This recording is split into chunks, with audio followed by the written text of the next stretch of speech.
Intervention is the type of episode I used to crave from earlier seasons of Buffy. Some of the plotty connective tissue episodes like Choices or Goodbye Iowa or even The Yoko Factor could feel a little thin and overworked to me as mutant enemies started to move pieces into position to set up for the back half of the arc. But Intervention has all of the joy of a great one-off like Band Candy with some monumentally important bits that will inform things to come.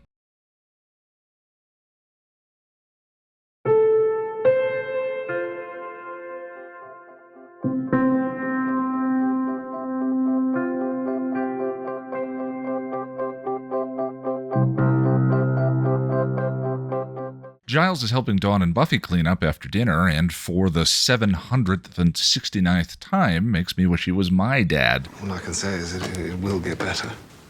It has to. How do you know the other world is any better than this? Because it has to be. He suggests better may mean getting back to normal things like Slayer training, but after Dawn got a little dawny the last episode, Buffy is thinking slaying may be having an ill effect on her. But you've mastered so much. I mean, strength and resilience alone. Yeah. Those are all words for hardness. She then says some other super relevant themey stuff that we'll cover later. Giles suggests, rather than a break, that Buffy and he go on a sort of Slayery pilgrimage to try and understand her power better. Given the events of the past couple episodes, it would have been easy to forget about the robot order Spike put in with the King Incel, but Spike's Buffy bot is ready.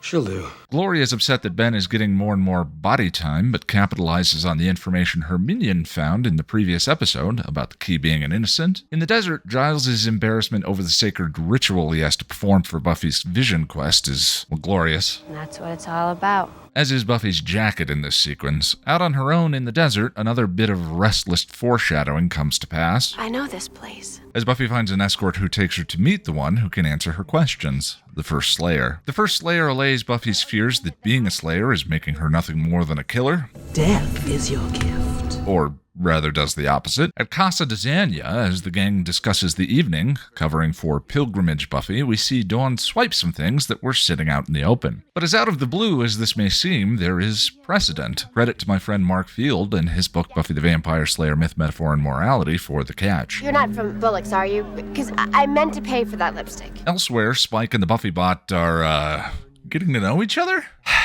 Look, I know it's icky. I know. I get it. It's disgusting, and there's also something so cute about Spike's affection for the Buffy bot. And Sarah's performance as the bot is freaking adorable. Say, look at you. You look just like me. We're very pretty.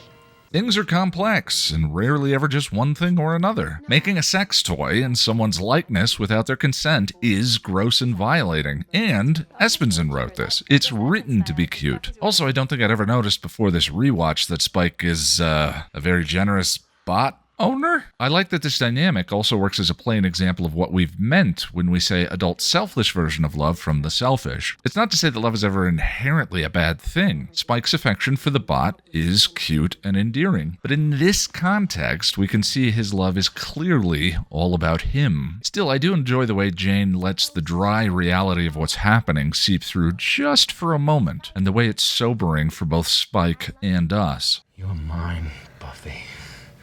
Should I start this program over? Shh.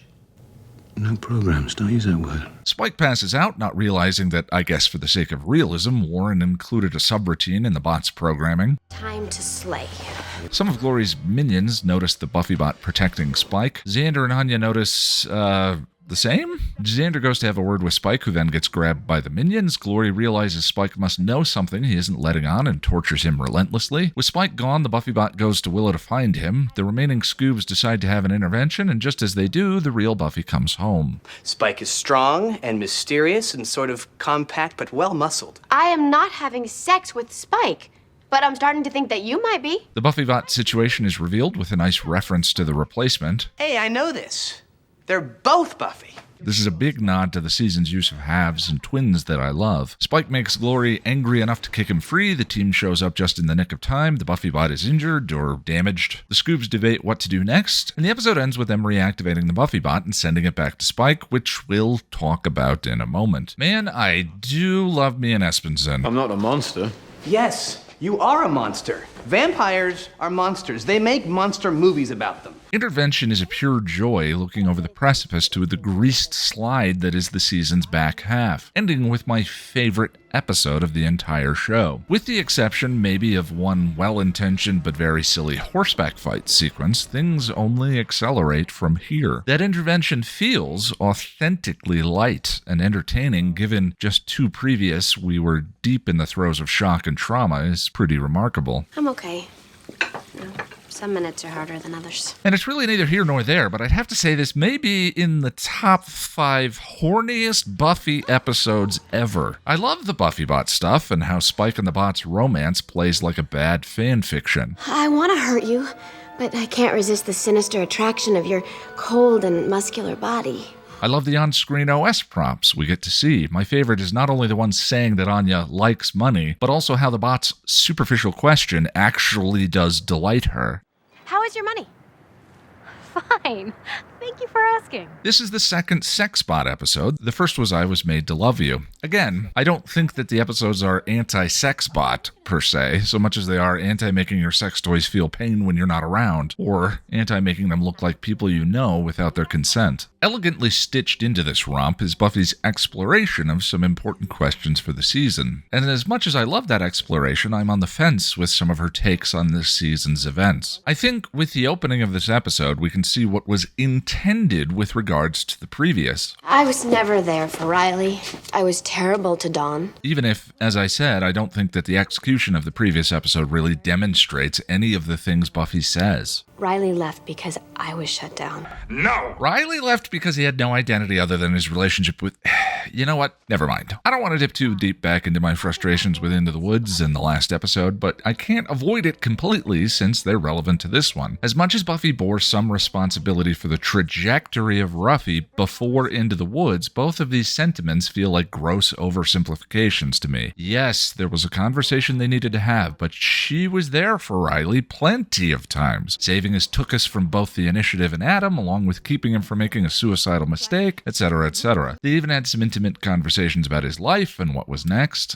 I was never there for Riley. Not like I was for Angel. Relationships and the way we are with partners over the course of our lives tend to be different because both they and we are different. Buffy isn't the same person she was junior year in high school. Things have changed. Also, her relationship with Angel probably shouldn't be used as a model for what healthy is.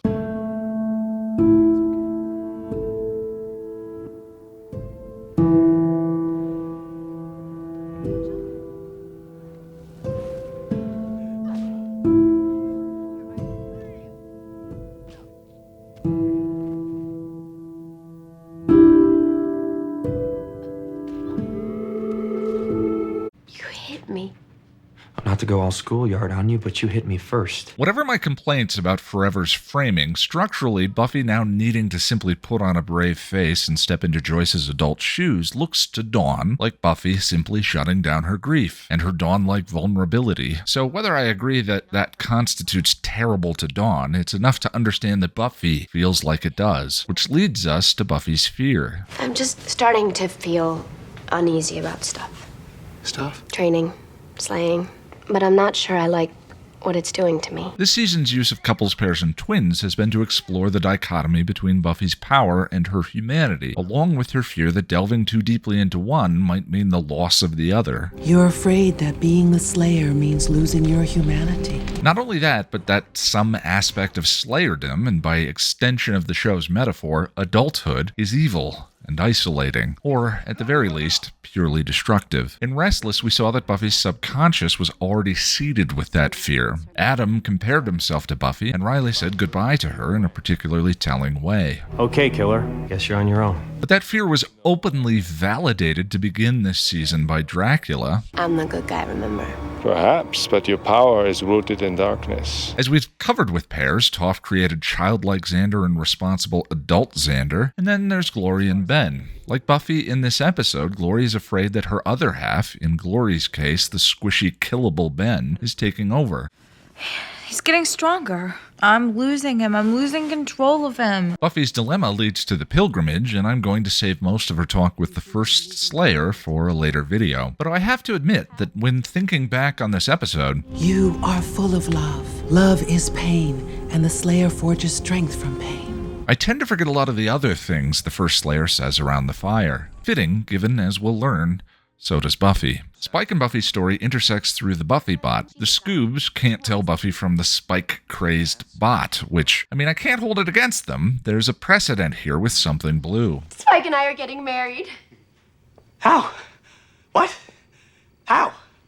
3 excellent questions. But her friends not being able to tell her apart from a robot also works as a symbol for what Buffy fears being the Slayer is doing to her. Another question we've been covering since Spike agreed to help Dawn earlier, on the condition that Buffy never hears about this, okay? is the nature of Spike's motivations. I've heard some people in the fandom say that the torture sequence is categorical proof that Spike's love has become selfless, and the chip has been forcing change by him having to make choices he wouldn't have considered otherwise, like protecting Dawn. I just don't like to see Summers women take it so hard on the chin is all. I'm not so sure.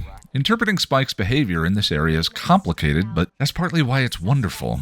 Quoting from Mark Field's book again, good deeds done for selfish reasons are still good deeds. I think I agree with that. Things are complex. And as we saw in Fool for Love, sex, love, and pain are all deeply intertwined for Spike. Ow! Ow, ow!